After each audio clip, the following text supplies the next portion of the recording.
Good morning all of you.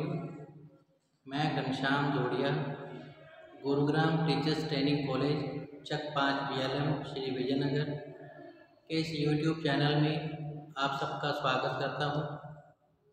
आज हम B.Ed second year gender विद्यालय एवं समाज, इसके अंतर्गत आज का जो हमारा टॉपिक रहेगा वह है योजना एवं निर्णय में नारी सहभागिता को सर्वोत्तम बनाने के उपाय।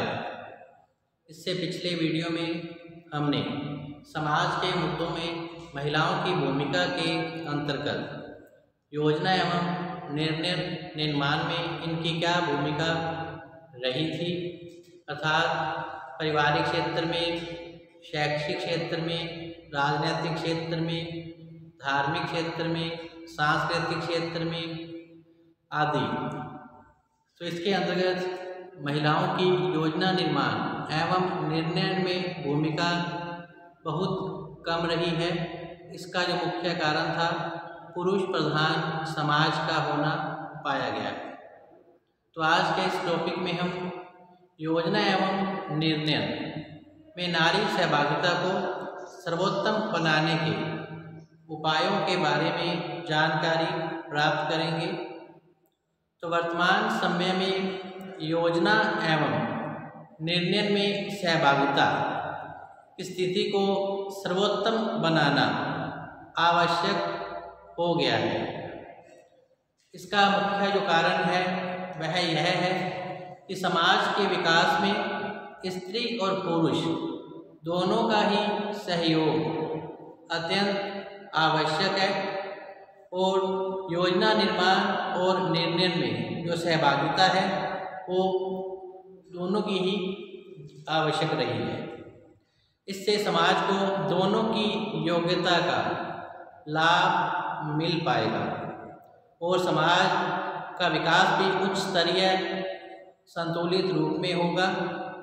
योजना एवं निर्णय में सहभागिता को सर्वोत्तम बनाने के लिए निम्नलिखित उपाय अपनाए जा सकते हैं। इनमें प्रथम है नारी सोच में परिवर्तन किया जाए। दूसरे नंबर पे है समाज के प्रतिष्ठित एवं बुद्धिजीवी वर्ग का सहयोग प्राप्त किया जाए। 3 नंबर पे है स्त्रियों को उनके अधिकारों के प्रति जागरूकता उत्पन्न की जाए। इसके अलावा नारी का पुरुष द्वारा सम्मान किया जाए तथा योजना एवं निर्णय में इनको सहभागिता प्रदान की जाए।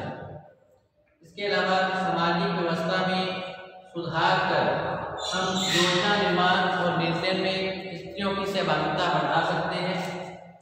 इसके साथ साथ पुरुष वर्ग में सकारात्मक सोच का विकास किया जाए कि ऐसा कोई भी क्षेत्र या कार्य नहीं है जो स्त्री न कर सकती हो, बल्कि योजना निर्माण में और निर्णय में एक स्त्री भी मुख्य भूमिका निभा सकती है, न कि केवल पुरुष ही। इसी प्रकार 7 नंबर में है नारी में स्वाभिमान की भावना का विकास किया जाए, तभी ये अपने अधिकारों के प्रति जागरूक होंगी और समाज के विकास में अपना मुख्य योगदान दे पाएंगे। इसी प्रकार समाज में प्रजातांत्रिक मूल्यों का विकास किया जाए। तो प्रजातांत्रिक मूल्यों के आधार पर समाज में समानता की स्थापना की गई है, अर्थात धर्म, जाति, भाषा, लिंग के आधार पर कोई भेदभाव नहीं किया जाता है। पुरुषों के साथ साथ स्त्रियों को भी समान अधिकार प्रदान किए गए हैं और उन्हें अपने विकास के अवसर प्रदान किए जाते हैं। इसके अलावा व्यापक सोच का विकास किया जाए, अर्थात जो संकीर्ण सोच है कि ये कार्य स्त्री नहीं कर सकती, इसे त्याग देना चाहिए, बल्कि स्त्रियों की योग्यता और प्रतिभा का लाभ उठाते हुए योजना निर्माण और निर्णय में उनका भी सहयोग लिया जाए। इसी प्रकार नैतिक दायित्वों का निर्वाह करने से योजना निर्माण और निर्णय बढ़ाई जा सकती है। तो आइए सबसे पहले देखते हैं नारी सोच में परिवर्तन। तो योजना और निर्णय में नारी सहभागिता को सर्वोत्तम बनाने के लिए सबसे पहले हमें नारी की सोच में परिवर्तन करना होगा। उसको प्रत्येक कार्य में अपनी प्रभावशीलता को सिद्ध करना होगा और अपनी जागरूकता का परिचय देते हुए कर्तव्य और अधिकार के अंतर्गत कार्य करना होगा। जब नारी घर में सर्वाधिक कार्य करती है तो उसको सभी के समान भोजन करने का अधिकार प्राप्त होना चाहिए, क्योंकि नारी की जागरूकता ही समाज में उसे आगे बढ़ने का अवसर प्रदान करती है और योजना एवं निर्णय निर्माण में वह अपनी मुख्य भूमिका निभा सकती है। तो जरूरी है कि स्त्रियों को अपनी सोच में परिवर्तन करना होगा और उसे यह सिद्ध करना होगा कि वो समाज में पुरुषों से किसी भी तरह से कम नहीं है। वह वो सभी कार्य कर सकती है जो पुरुष कर सकता है। अतः आत्मविश्वास, आत्मबल के सहारे वह अपनी स्थिति में सुधार कर सकती है। इसी प्रकार 2 नंबर पे है समाज के प्रतिष्ठित एवं बुद्धिजीवियों का सहयोग लिया जाए। समाज के प्रतिष्ठित एवं बुद्धिजीवी वर्ग जो है अर्थात शिक्षित मध्यम वर्ग का सहयोग इसमें प्राप्त किया जाए। इसके लिए समाज के प्रतिष्ठित और बुद्धिजीवी वर्ग को आगे आना चाहिए, जिससे कि स्त्रियों की दशा में सुधार किया जा सके और उनको समाज में पुरुषों की प्रधानता को समाप्त करने के लिए उपाय करने होंगे। तो समाज के प्रतिष्ठित और बुद्धिजीवी वर्ग को यह प्रयास करना होगा कि जो भारतीय समाज जो कि पुरुष प्रधान है, इस भावना को समाप्त करना होगा, बल्कि यह भावना जागृत करनी होगी कि समाज के विकास में केवल पुरुष का ही योगदान नहीं है, बल्कि स्त्रियों का भी समान रूप से योगदान रहता है। परिवार और समाज की जो गाड़ी है, परिवार एवं समाज की गाड़ी के 2 पहिए स्त्री और पुरुष माने गए हैं। तो दोनों को ही योजना एवं निर्णय में समान अधिकार प्राप्त होने चाहिए, न कि किसी प्रकार का इसमें भेदभाव किया जाना चाहिए। तो इन परिवर्तनों से समाज में योजना एवं निर्णय संबंधी जो सहभागिता है वो स्त्रियों की बढ़ाई जा सकती है। तो इसके लिए समाज के प्रतिष्ठित और बुद्धिजीवी वर्ग को पुरुष प्रधान जो समाज है, इस की सोच जो समाज के अंदर बनी हुई है उसे समाप्त करने में सहयोग देना चाहिए और इस भावना का प्रचार करना चाहिए कि समाज और परिवार के विकास के 2 पहिए स्त्री और पुरुष माने गए हैं। दोनों के सहयोग से ही यह विकास समाज का संभव है। तभी समाज में योजना और निर्णय में इस पुरुषों के समान स्त्रियों का भी सहयोग लिया जाए। इसी प्रकार स्त्रियों को अधिकारों के प्रति जागरूकता। तो भारतीय समाज में आज भी कुछ ग्रामीण क्षेत्र ऐसे हैं जहां पर कि अशिक्षा का प्रचलन है। तो शिक्षा के अभाव में जो नारी है अपने अधिकारों के प्रति जागरूक नहीं हो पाती। यही कारण है कि वो अपने परिवार के अंदर पति, सास, ससुर व परिवार के अन्य सदस्यों के आदेश का पालन करती है। उनका पूरा दिन घर की 4 दीवारी में ही बीत जाता है। तो जरूरी है कि नारी को उसके अधिकारों के प्रति जागृति उत्पन्न की जाए, ताकि वो किसी भी महत्वपूर्ण योजना एवं निर्णय में अपनी सहभागिता का प्रदर्शन कर पाए। क्योंकि परिवार के अंदर पुरुष है अपनी शासन सत्ता बनाए रखने के लिए स्त्रियों को उनके अधिकारों से वंचित कर देता है, जिसके कारण जो स्त्री है असहाय और निर्बल होकर पूरा दिन घर की देखरेख, बच्चों की देखरेख में ही व्यतीत कर देती है और समाज के अंदर उसे अपने विकास करने का अवसर मिल नहीं पाता है। तो जरूरी है कि योजना एवं निर्णय में स्त्री सहभागिता को बढ़ावा मिले। इसके लिए स्त्रियों को उनके अधिकारों के प्रति जागरूक करना होगा, तभी स्त्रियों के प्रति हो रहे शोषण, घरेलू हिंसा और बलात्कार जैसी घटनाओं पर रोक लग सकती है। तो जरूरी है कि स्त्री को एक शक्ति के रूप में कार्य करना होगा और समाज में अपनी जो जगह है उसे स्वयं बनाने का उसे अधिकार है और वह पुरुषों के समान अपने अधिकारों को प्राप्त कर सकती है। इसके लिए उसका शिक्षित होना आवश्यक है ताकि वो अपने अधिकारों के प्रति जागरूक हो पाए और समाज में अपनी प्रतिभा का प्रयोग उसके विकास के लिए कर सके। इसी प्रकार नेक्स्ट है नारी का पुरुषों द्वारा सम्मान। तो भारतीय समाज जैसा कि पुरुष प्रधान समाज रहा है, यहाँ पितृसत्तात्मक व्यवस्था और विद्यमान रही है, तो जिसके कारण जो पुरुष है वो शासन सत्ता के सभी अधिकार अपने पास रखना चाहता है और महत्वपूर्ण निर्णय में भी वह अपनी मुख्य भूमिका निभाता है, क्योंकि उसके अनुसार स्त्रियों में बुद्धि का अभाव होता है। अतः उसे महत्वपूर्ण योजना और निर्णय में उसका सहयोग नहीं लिया जाना चाहिए, यह उसकी सोच रहती है। लेकिन पुरुषों को इस सोच में परिवर्तन करना चाहिए और नारी की भावनाओं का सम्मान करते हुए उसकी योग्यता, प्रतिभा को पहचानते हुए उसे आगे बढ़ने के अवसर देने चाहिए और योजना निर्माण एवं निर्णय में उनकी सहभागिता को भी शामिल करना चाहिए।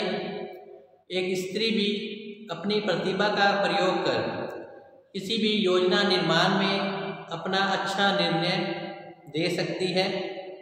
जरूरी है कि पुरुषों के द्वारा नारी का सम्मान किया जाए, उनकी भावनाओं को समझकर महत्वपूर्ण योजना निर्माण एवं निर्णय में उन्हें अपनी सहभागिता का प्रदर्शन करने का अवसर देना चाहिए, ताकि समाज का विकास किया जा सके और महत्वपूर्ण योजनाओं का निर्माण हो सके।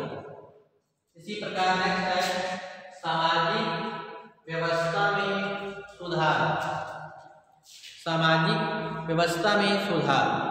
तो वर्तमान सामाजिक व्यवस्था में सुधार की अत्यंत आवश्यकता अनुभव की जा रही है, क्योंकि सामाजिक व्यवस्था में स्त्री के निर्णय को जो है स्वीकार नहीं किया जाता है। तो जरूरी है कि सामाजिक व्यवस्था में सुधार करते हुए स्त्रियों के निर्णय को सहर्ष स्वीकार किया जाए। स्त्रियों के सराहनीय कार्यों पर उन्हें पुरस्कृत किया जाए। इससे रूढ़िवादी परंपराओं का उन्मूलन होगा और प्रत्येक पुरुष योजना और निर्णय प्रक्रिया में स्त्री की सहभागिता को स्वीकार भी करेगा। तो इसके लिए जरूरी है कि सामाजिक व्यवस्था में सुधार किया जाए और रूढ़िवादी परंपराओं को समाप्त कर स्त्रियों के सराहनीय कार्य पर उन्हें पुरस्कृत किया जाए और ताकि पुरुष भी स्त्रियों के योगदान और महत्व को समझ सके। नेक्स्ट है पुरुष वर्ग में सकारात्मक सोच का विकास। तो पुरुष वर्ग में सकारात्मक सोच का विकास करना चाहिए, अर्थात पुरुष की यह धारणा रहती है कि शासन सत्ता का अधिकार उसके पास रहना चाहिए या फिर महत्वपूर्ण योजना और निर्णय निर्माण में उसकी ही भूमिका महत्वपूर्ण होनी चाहिए। स्त्रियों को इसमें दखल अंदाजी करने का कोई अधिकार नहीं है। तो पुरुषों को अपनी इस सोच को बदलना चाहिए ताकि वह स्त्रियों के प्रति सम्मान का भाव रख पाए और उनकी भावनाओं को समझते हुए उन्हें भी योजना निर्माण और निर्णय में महत्वपूर्ण स्थान दे सके। तो इसके लिए पुरुष को अपनी सोच सकारात्मक रखनी चाहिए, न कि नकारात्मक। ये कार्य पुरुष कर सकते हैं, स्त्री नहीं कर सकती। स्त्रियों को घर संभालना चाहिए, पुरुष को आर्थिक क्रियाएं करनी चाहिए, जबकि एक स्त्री भी अच्छा सहयोग कर सकती है आर्थिक क्रिया में अपने पति का। तो इस प्रकार पुरुष वर्ग में सकारात्मक सोच का विकास कर स्त्रियों में समानता की भावना लाई जा सकती है और योजना एवं निर्णय निर्माण में उनका सहयोग लेकर समाज का विकास किया जा सकता है। इसी प्रकार है नारी में स्वाभिमान की भावना का विकास किया जाए। नारी में स्वाभिमान की भावना का विकास किया जाए जिससे कि नारी को उसके अधिकारों के प्रति जागरूकता उत्पन्न हो पाए, वह शिक्षित हो सके और अपने पैरों पर खड़ा होकर योजना निर्माण और निर्णय में अपनी मुख्य भूमिका निभा पाए। तो इसके लिए जरूरी है कि नारी के अंदर स्वाभिमान की भावना जागृत की जाए, उसे सहनशीलता की देवी के रूप में अपने कर्तव्य का पालन करना होगा। तो दुर्गा के रूप में उसे अपने अधिकारों को छीनना भी होगा। अतः नारी के अनेक रूप हैं, तो अपने अनेक रूपों के अंतर्गत वह अपनी शक्ति को पहचानते हुए समाज में अपने अधिकारों के लिए लड़ सकती है। जो उसके कार्य में बाधा उत्पन्न करे इसका उन्मूलन किया जाए। इस स्थिति में नारी की छवि का सर्वोत्तम विकास हो पाएगा और प्रत्येक क्षेत्र में उनकी सहभागिता का जो मार्ग है वह प्रशस्तित होगा, जिससे समाज और राष्ट्र दोनों का ही विकास किया जा सकता है। इसी प्रकार नेक्स्ट है 8 नंबर में प्रजातांत्रिक मूल्यों का विकास किया जाए, जिससे कि नारी की स्थिति को सर्वोत्तम रूप प्रदान किया जा सके। तो भारतीय समाज में प्रजातांत्रिक मूल्य जिसमें स्वतंत्रता समानता महत्वपूर्ण है। तो जरूरी है कि समाज के अंदर प्रजातांत्रिक मूल्य विकसित किए जाए। इन मूल्यों के अंतर्गत समाज में धर्म जाति भाषा लिंग के आधार पर कोई भेदभाव नहीं किया जाता, अर्थात सबको समान अवसर प्रदान किए जाते हैं विकास करने के।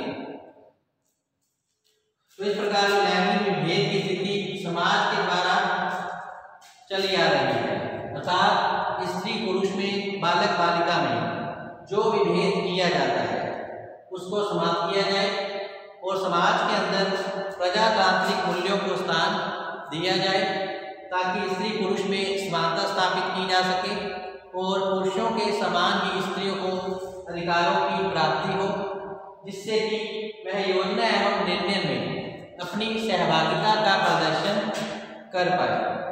इसके लिए रूढ़िवादी परंपराओं का अंत करना आवश्यक है और लैंगिक भेद को समाप्त किया जाना आवश्यक है, तभी समाज में समानता स्थापित हो सकती है। स्त्रियों को पुरुषों के समान अधिकार मिल सकते हैं और जो स्त्री है राष्ट्र और समाज के विकास में अपना योगदान दे सकती है। इसी प्रकार नेक्स्ट है व्यापक सोच का विकास किया जाए। व्यापक सोच का विकास किया जाए तो समाज में प्रत्येक स्त्री और पुरुष के अंदर व्यापक सोच विकसित की जानी चाहिए। प्रत्येक पुरुष द्वारा स्त्री की योग्यता और कौशलों को सकारात्मक रूप में स्वीकार करना चाहिए और पुरुष को स्त्री की सहायता लेने में हीन भावना को त्याग देना चाहिए। इसी प्रकार इसके साथ साथ सहयोग और वातावरण तैयार होगा और समाज में स्त्री सहभागिता को बढ़ावा मिल पाएगा। तो जरूरी है कि समाज के अंदर स्त्री और पुरुष दोनों में व्यापक सोच विकसित की जाए, जिससे कि पुरुष द्वारा स्त्री की योग्यता और कौशल का सकारात्मक रूप में प्रयोग किया जाए, जिससे कि पुरुष को स्त्री की सहायता लेने में हीन भावना अनुभव न हो पाए। इसी प्रकार लास्ट है नैतिक दायित्वों का निर्वहन किया जाए। तो प्रत्येक पुरुष को अपने नैतिक दायित्वों को समझना चाहिए और उनका निर्वहन करना चाहिए। इसके लिए प्रत्येक पुरुष को स्त्री के अस्तित्व को सम्मान करते हुए, स्त्री के अस्तित्व को स्वीकार करते हुए उसके प्रति सम्मान, प्रेम और सहयोग का व्यवहार उसे करना चाहिए, न कि उसके साथ किसी भी तरह का भेदभाव करना चाहिए और न ही उनके प्रति शोषण किया जाना चाहिए। इसके साथ साथ पुरुष को स्त्री की योग्यता को भी स्वीकार करना होगा। इससे दोनों की ही प्रत्येक क्षेत्र में जो सहभागिता है वह फिर सर्वोत्तम रूप में होगी। अतः जरूरी है समाज और राष्ट्र के विकास में, योजना और निर्णय में स्त्री और पुरुष दोनों का ही सहयोग लिया जाए, जिससे कि समाज की उन्नति हो सके। इसके लिए स्त्री शिक्षा का प्रचार प्रसार कर, प्रजातांत्रिक मूल्यों का विकास कर, लैंगिक विभेद को समाप्त कर, रूढ़िवादिता की भावना को समाप्त करते हुए स्त्रियों में शिक्षा का प्रसार करते हुए अधिकारों के प्रति जागृति उत्पन्न कर समाज के विकास में उनकी प्रतिभा और योग्यता का उपयोग किया जाए और योजना एवं निर्णय निर्माण में उनको सहभागिता प्रदान किए जाए। तो इसके साथ साथ आज का जो हमारा टॉपिक है यही समाप्त होता है। कल हम फिर से नए टॉपिक के साथ हाजिर होंगे। तब तक आप घर पे रहिए, सुरक्षित रहिए, पढ़ते रहिए। धन्यवाद।